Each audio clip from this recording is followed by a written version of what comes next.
नमस्ते। आप लोगों से एक हार्टिएस्ट रिक्वेस्ट है। जब मैंने वो सजिटेरियस का रीडिंग बना रही थी तब हमारे यहाँ लोड शेडिंग हो गया था। जो भी लोग ये सजिटेरियस का रीडिंग देख रहे हो उनको पता है कि मैंने आउटकम नहीं दे पाई और गाइडेंस भी नहीं दे पाई। तो ये जो मुझे जोड़ना वोड़ना नहीं आता है कि बाद में करके उसको जोड़ दूंगी, इतना टेक्निक मुझे नहीं आता है। इसीलिए मैंने दोबारा से वो गाइडेंस का और आउटकम का कार्ड मैंने निकाल के छोटी सी रीडिंग मैंने करके अभी डाल रही हूँ। तो प्लीज़ उसके साथ सजिटेरियस को जो भी लोग देख रहे हैं उसके साथ ये गाइडेंस और आउटकम को भी देखें। तो देख लेते हैं कि सजिटेरियस आपके रिश्ते की आउटकम क्या आता है। सजिटेरियस यानी धनु राशि, हम देखेंगे कि इस रिश्ते की आउटकम क्या आता है। रिश्ते की आउटकम को देख लेते हैं।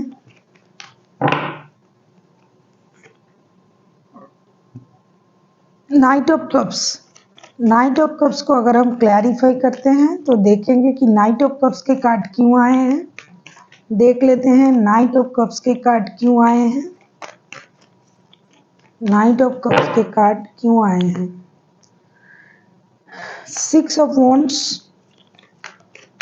ये बंदा या बंदी जो भी हैं, ये जो भी चले गए थे रिश्ते से, जो भी रिश्ते को समझ नहीं पा रहे थे, तो वो रिश्ते में वापस आएंगे।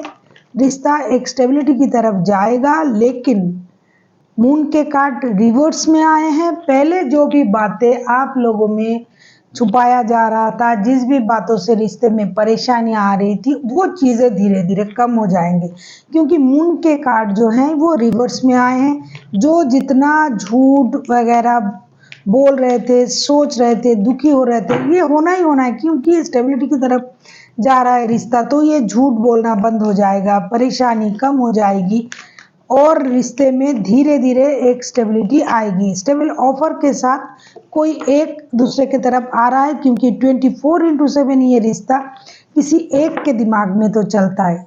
दूसरा पर्सन जो है वो इस रिश्ते में दोबारा से एंट्री कर रहा है, जो आना चाहते हैं। ऐसा नहीं कि आना नहीं चाहते हैं और ऐसा नहीं कि किसी को ये रिश्ता नहीं चाहिए।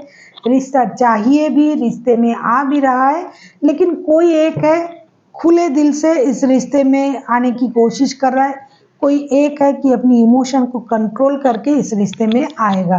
लेकिन आएगा दोनों के दोनों ही, क्योंकि दोनों के मन में इस रिश्ते के लिए जो भावनाएं हैं वो सेम है, तरीके अलग हैं। किसी को लग रहा था कि ये मुझसे झूठ कहा है, ये वो बातें छुपा रहा है, लेकिन चाहिए दोनों को ही रिश्ता चाहिए। इसीलिए रिश्ते की आउटकम इतनी अच्छी आई है कि मूव ऑन करने के बारे में सोचते हुए भी कोई कर नहीं पाएगा, वो आएगा भी। और इस रिश्ते में एक पीसफुल आउटकम आया है। स्टेबिलिटी की तरफ रिश्ता जा रहा है। रिश्ते में दोनों रहना चाहते हैं, इसीलिए कोई एक इनिशिएटिव लेके रिश्ते में आएंगे। अभी हम देखेंगे कि एंजल की तरफ से आपके लिए हेल्पफुल पीपल, एंजल आपसे ये कह रहा है कि आपको अपने आसपास में ही वो ढूंढना पड़ेगा। जिस प्यार के लिए, जिस काम के लिए, जिस भी परेशानी के लिए आप दूसरों की मदद लेना चाहते थे, तो वही लोग आपके आसपास हैं। आपको उन्हीं की मदद लेनी पड़ेगी। उन्हीं की मदद से आपको रिश्ते को सही करना पड़ेगा।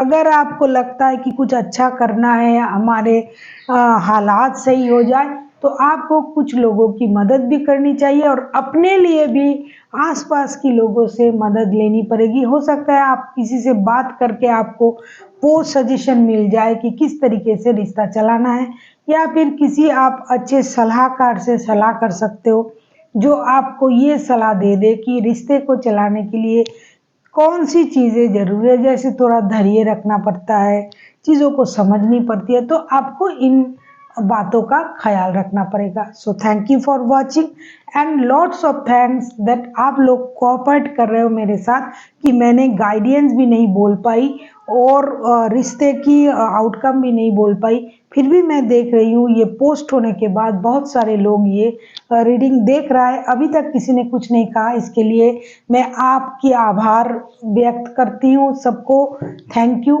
नमस्ते। देख लीजिए थोड़ी सी बाकी थी, तब मेरा जो घर का जो बिजली का जो कनेक्शन है वो चला गया था, इसकी वजह से मैं बना नहीं पाई। इसीलिए मैंने फिर से ये वीडियो थोड़ी सी जो बाकी थी उसको बनाया और पोस्ट किया। Thank you.